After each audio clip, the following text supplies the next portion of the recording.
유라시아 대륙의 주요 문명이 몰린 건 지리학적인 원인 때문이다. 거란족과 여진족의 중국 대륙 진출부터 몽골족의 세계 재패는 초원지대의 기후변화의 원인을 찾을 수 있다.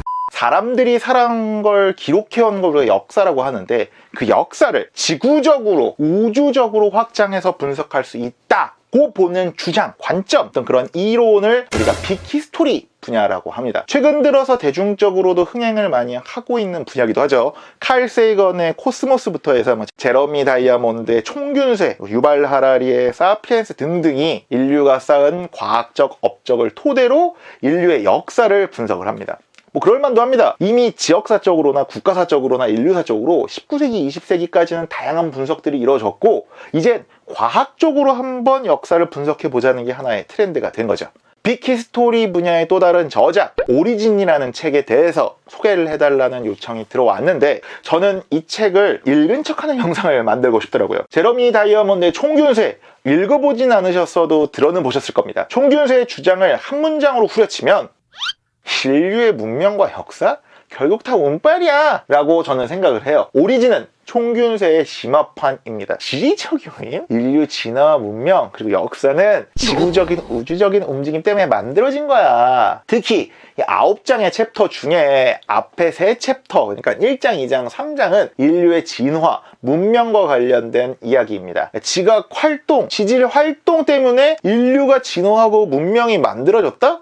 오바 같다고요? 손가락이나 어깨, 팔꿈치 관절이 다소 자유로운 원숭이인 영장류가 지구에 등장을 하고요. 영장류 중에서도 사람과 가까운 유인원, 사람과 유사한 원숭이가 이후에 등장을 합니다. 침보고5팔, 침팬치, 보노보, 고릴라, 오랑우탄, 긴팔 원숭이. 인류의 조상은 인류와 가장 비슷한 유인원인 침팬치, 보노보랑 약 700만 년에서 800만 년 전부터 갈라지기 시작해서 약 300만 년 전부터 오스트랄로피테쿠스 등등으로 진화하기 시작해요. 그러다가 약 20만 년 전부터 현생 인류, 그러니까 호모 사피엔스의 직계 조상들이 지구에 나타나기 시작을 해서 약 10만 년 전부터 각 지역으로 흩어져요. 그러다가 약 1만 년 전쯤에 사회를 만들고 농업을 시작하고 가축을 키우면서 문명을 만들어갑니다. 완벽하게 이해는 못해도 어렴풋하게나마 알고 있는 내용들이죠. 그런데 이 인류의 진화와 문명의 분기점에서 지구적인 움직임이 작동했다 는 게 오리진의 1장, 2장, 3장의 내용입니다. 참고로 이 영상에는 1장, 2장 내용이 차례대로 나오지는 않습니다. 책의 내용을 기반으로 해서 제 나름대로 정리를 한 겁니다. 그런데 정리를 정말 잘했습니다. 영상을 보시고 책을 읽어보시면 이해를 하실 겁니다. 유인원과 인류의 가장 큰 차이는요, 나무에서 주로 사냐, 땅에서 주로 사냐입니다. 유인원이 어떻게 땅으로 내려오게 됐느냐? 바로 5천만 년 전의 지각 활동 때문이라고 합니다. 5천만 년 전쯤에 당시에는 떨어져 있었던 인도 지각판이랑 유라시아 지각판이 부딪힙니다. 인도랑 유라시아랑 부딪혔다고 인류가 진화를 해? 판과 판이 부딪히면, 대륙이 이렇게 충돌을 하면 거대한 산이 만들어집니다. 인도랑 유라시아랑 이렇게 부딪혀서 만들어진 거대한 산이 히말라야 산맥입니다. 이 산맥이 조금씩 침식, 그러니까 물에 깎이면서 땅 밑에 있는 광물이 드러나고, 광물에서 나오는 칼슘 이온이 대기 중에 이산화탄소랑 만나서 탄산칼슘이 되면서 이산화탄소 양이 줄어들어요. 무슨 소린지 못 알아들으시겠죠? 그러니까 대륙이 충돌하면 근처에 이산화탄소가 줄어든다, 이렇게만 이해하시면 됩니다. 이산화탄소가 쌓이면 온실 효과라고 태양에서 오는 열을 잡아둡니다. 그래서 이산화탄소가 늘어나면 지구의 기온이 올라가요. 반대로 온실 효과를 내는 이산화탄소가 줄면 지구가 다소 차가워지고 추워집니다. 차가워지고 추워지면 물이 덜 증발되니까 강수량이 줄어들고 건조해지죠.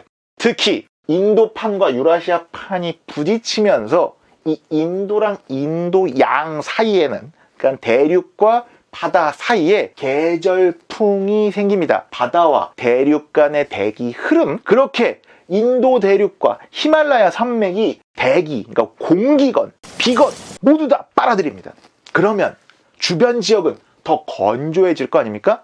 여기에 3천만 년 전쯤 에티오피아 근처의 동아프리카에서 넓은 Y자 모양으로 지각의 융기, 치솟음이 일어납니다. 그럼 양쪽엔 거대한 산맥이 생기면서 가운데에는 비가 더 안 오고 건조해질 거 아닙니까? 인도양에서 그나마 오는 비도 높새바람 때문에 가운데에는 그 골짜기는 비가 더 안 가죠. 그럼 더 건조해지죠. 이 당시 동아프리카는 열대 우림이었습니다. 그런데 인도 유라시아가 충돌하고 동아프리카에 골짜기가 생기면서 지구가, 특히 이 동아프리카가 건조화 냉각화되고 약 300만 년에서 400만 년 전쯤에는 사바나, 그러니까 초원이 됩니다. 정리하자면 동아프리카의 풍경이 타잔의 무대 열대 우림에서 라이언킹의 무대 사바나인 초원으로 바뀐 거죠. 이곳에 살던, 특히 이곳의 숲에, 이곳의 나무에 살던 유인원 땅으로 내려와서 현생 인류의 조상이 된 게 바로 이런 지각 활동 때문이었다고 합니다. 현생 인류의 먼 조상들이, 그리고 그들의 화석이 동아프리카에 주로 그리고 많이 발견된 건 바로 이 때문이라고 합니다. 좋다. 그래, 땅으로는 내려왔어. 그런데 현생 인류는 어떻게 진화한 건데? 오스트랄로피테쿠스에서 현재 호모 사피엔스 사피엔스로 진화할 때의 특징은 뭘까요? 바로 뇌 용량, 지능입니다. 뇌 용량이 왜 커졌느냐? 이거는 지구의 자전과 공존 때문이라고 합니다. 이게 무슨 소리야? 지구가 돌아서 우리 뇌가 커졌다고? 우선 자전과 공존 얘기를 할게요. 얘가 지구고 제 머리가 태양입니다. 지구가 1년 동안 태양을 도는 걸 우리가 공존이라고 하잖아요. 지구가 태양을 도는 공전 궤도가 항상 같은 모양이 아니라고 합니다. 10만 년 주기로 해서 동그란 원형에서 길쭉한 타원형으로 변한대요. 이걸 20률이라고 합니다. 20률 때문에 계절 구조가 10만 년 주기로 변해요. 이해가 안 되시죠? 모르셔도 됩니다. 우선 한번 들어보세요. 그리고 지구가 하루 동안 이렇게 한 바퀴 도는 걸 자전이라고 하죠. 이 지구가 혼자 도는 자전의 축, 자전축이 똑바로 서 있지 않고 이렇게 비스듬하다는 얘기는 어디선가 들어보셨죠? 똑바로 돌지를 못하고 비스듬히 도니까 팽이 마냥 뒤뚱거리면서 돌 거 아니에요? 이렇게 뒤뚱거리면서 도는 걸 세차 운동이라고 합니다. 이 세차 운동 때문에 북반구와 남반구의 태양열 흡수가 조금씩 달라져요. 이렇게 돌 때는 북반구가 태양열을 더 많이 받을 거고, 이렇게 있을 때는 남반구가 태양열을 많이 받을 거 아닙니까? 20률과 세차 운동 때문에 몇십만 년에서 몇만 년을 주기로 기후가 크게 요동칩니다. 예를 들어서 여름이 서늘해져요. 그런데 그 바로 다음 겨울이 따뜻해져. 서늘해진 여름에는 극지방의 여름이 안 녹아. 그런데 그 다음 겨울이 따뜻해서 눈이 더 많이 내려. 그런데 또 여름이 서늘해서 얼음이 또 안 녹아. 그럼 또 막 지구가 추워질 거 아닙니까? 그럼 지구가 장기간 추워지는 빙하기, 빙기가 옵니다. 그렇게 몇만 년 빙하기가 가다가 또 북반구가 따뜻해지면 얼음이 녹고 바다에서 이산화탄소와 수증기가 막 빠져나오면서 지구가 빠르게 따뜻해져요. 그걸 후빙기 또는 간빙기라고 합니다. 약 260만 년 전부터 지구에선 40차례에서 50차례 가까이 빙기와 간빙기가 반복이 됩니다. 아니, 그래서 빙기, 간빙기랑 인류 뇌용량이랑 무슨 상관인데 갑자기 추워져, 갑자기 더워져. 그럼 내가 견디느냐도 중요하지만 내 먹이가 견디느냐도 굉장히 중요해져요. 이 급격한 기후 변화는 인류의 조상들에게 두 가지 선택지를 줍니다. 죽거나 똑똑해지거나. 책에선 빠르게 요동하는 환경 조건은 다재다능하고 적응력이 뛰어난 호미닌의 생존에 유리하게 작용을 했고 더 큰 뇌와 더 높은 지능의 진화를 촉진했다.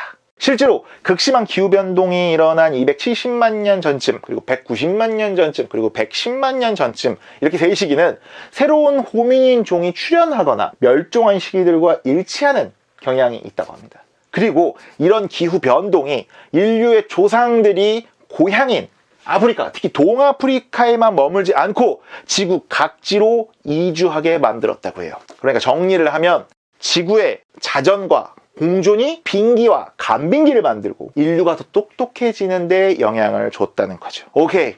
그럼 문명은 뭐랑 관련이 있는 건데, 인류의 문명도 지각 활동이랑 관련이 있다고 합니다. 인류의 문명은 어떻게, 어디서 이루어졌냐라는 질문으로 한번 시작을 해보겠습니다. 인류의 문명은 어떻게 시작됐나요? 농업을 시작하고 가축을 키우면서죠. 이것도 다 지구 덕분이라고 합니다. 식물은 바람에 씨를 날리는 포자식물에서 영양분과 함께 씨를 날리는 거시식물, 그리고 씨빵 안에 씨를 담아서 날리는 속시식물 순으로 지구에 등장을 합니다. 현재의 식물계의 주류는 바로 속시식물입니다. 자신들이 더 널리 퍼지기 위해서 씨와 씨방을 더 맛있고 화려하게 만듭니다. 씨방? 씨방은 바로 우리가 먹는 열매입니다. 속시식물, 그 중에서도 초본식물, 그러니까 풀은 아까 말했던 5,500만 년 전쯤에 지구가 냉각화, 건조화될 때 나오기 시작해서 2천만 년, 1,000만 년 전쯤에는 세계 곳곳에 생기고 인류가 농업을 하게 되는 기반이 됩니다. 가축도 마찬가지래요. 가축화할 수 있는 동물은 말, 당나귀, 얼룩말 등의 기재류와 돼지, 낙타, 소, 양 등의 우재류로 나뉩니다. 참고로 기재류와 우재류는 발굽이 짝수냐 홀수냐에 따라서 갈려요. 5,500만 년 전 지구가 냉각화, 건조화되면서 지구상에 있던 많은 우림, 그러니까 숲이 초원으로 바뀌면서 덩치 큰 초식 동물들이 지구 곳곳으로 퍼져나가고 다양한 형태로 진화, 분화해 갔어요. 그래, 알았어. 그러면 문명이 어디서 만들어진 건? 어디서 인류의 문명이 만들어졌느냐? 책에서는 판의 가장자리, 판의 경계에서 만들어졌다고 합니다. 주요 문명의 발상지와 판들의 경계입니다. 뭐 그럴듯하죠? 판의 경계는 판과 판이 만나서 지진과 쓰나미, 화산의 위험이 있기는 합니다. 그럼에도 불구하고 판의 충돌로 높은 산맥이 만들어지고 이 산맥의 무게에 짓눌려서 근처엔 낮은 분지가 생겨요. 높은 산에서 강이 흐르고 그 강이 분지를 지나면 산에서 퇴적물이 쌓이고 기름진 토양, 농사짓기 좋은 꿀땅이 형성이 됩니다. 히말라야 산맥 아래의 인더스 문명, 아나톨리아, 자그로스 산맥 아래의 메소포타미아 문명.